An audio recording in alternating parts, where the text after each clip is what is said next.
ବେଦୀରେ ବସି ତୁ ବାହା ହେଇଥିଲୁ ସିନ୍ଦୁର ଦେଇଛୁ ମତେ। ବେଦୀରେ ବସି ତୁ ବାହା ହେଇଥିଲୁ ସିନ୍ଦୁର ଦେଇଛୁ ମତେ। ସବୁ ଭୁଲ ମୋର କ୍ଷମା କରିଦେବୁ କଥା ଦେଇଥିଲୁ ମତେ। ସବୁ ଭୁଲ କ'ଣ କ୍ଷମା ତୁ କରିବୁ ଭୁଲ ମୋ ହେଇନି ଗୋଟେ। ଯେତିକି ଭୁଲ କରି ତୁ ଚାଲିଛୁ, ଯେତିକି ଭୁଲ କରି ତୁ ଚାଲିଛୁ, ସବୁ ହିସାବ ଅଛି ମୋ ପାଖେ, ସବୁ ହିସାବ ଅଛି ମୋ ପାଖେ। ତ ସାଙ୍ଗମାନେ, ବେଦୀରେ ବାହାଘର ହେଉ କି ମନ୍ଦିରରେ ବାହାଘର ହେଉ କି ଲଭ୍ କରିକି କିଏ କେଉଁଠି ବଗିଚାରେ ବାହା ହୁଅନ୍ତୁ କି କେଉଁ ପାର୍କରେ ବାହା ହୁଅନ୍ତୁ, ଯେକୌଣସି ବାହାଘର ହେଉ, ତ ଗୋଟେ ଝିଅ ବାହାଘର ଟାଇମରେ ସର୍ତ୍ତ ରଖିଥାଏ। ସେତେବେଳେ ସେ ପୁଅ ତାକୁ କଥା ଦେଇଥାଏ ତାର 10ଟା ଭୁଲ କ୍ଷମା କରିବ ବୋଲି। 10ଟା ଭୁଲ କ'ଣ? 10ଟା ଭୁଲ ଭିତରୁ ଗୋଟେ ଭୁଲ ବି କ୍ଷମା କରେନି।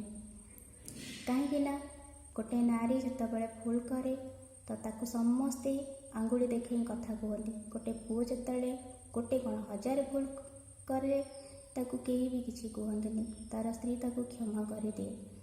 କାହିଁକି ନା ସେ ଜାଣିଛି ସେ ପୁଅ ତା ଇହକାଳ ପରକାଳର ଦେବତା। କିନ୍ତୁ ସେ ପୁଅ ବି ଭାବିବା ଦରକାର ସିଏ ବି ସେମିତି ତାର ଇହକାଳ ପରକାଳର ସ୍ତ୍ରୀ। ତ ସେ କଥା ଭୁଲିଯାଏ। କାହିଁକି ନା ସେମାନେ ହୁଅନ୍ତି ପୁରୁଷ। ସେ ନିଜକୁ ଭାବନ୍ତି ଆମେ ନାରୀ ଉପରେ ଆମେ ଯାହା ଚାହିଁବା ସେଇଆ କରିପାରିବା। ନାରୀକୁ ଏତେ ଅସମ୍ମାନ କରନ୍ତୁନି ଭାଇମାନେ। ନାରୀ ଯଦି ନଥାନ୍ତା ନା ଆପଣ ଆଜି ଏ ଦୁନିଆରେ ନଥାନ୍ତେ।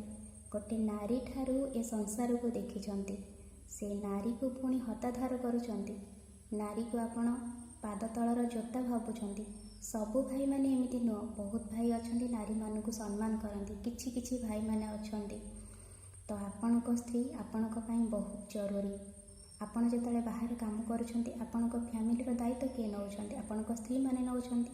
ଆପଣଙ୍କ ପିଲା ଛୁଆର ଦାୟିତ୍ୱ ଆପଣଙ୍କ ସ୍ତ୍ରୀମାନେ ନେଉଛନ୍ତି। ତ ଆପଣମାନେ କେମିତି ଭୁଲି ଯାଉଛନ୍ତି? ଆପଣ ଯେତିକି ଜରୁରୀ ଆପଣଙ୍କ ସ୍ତ୍ରୀ ବି ସେତିକି ଜରୁରୀ।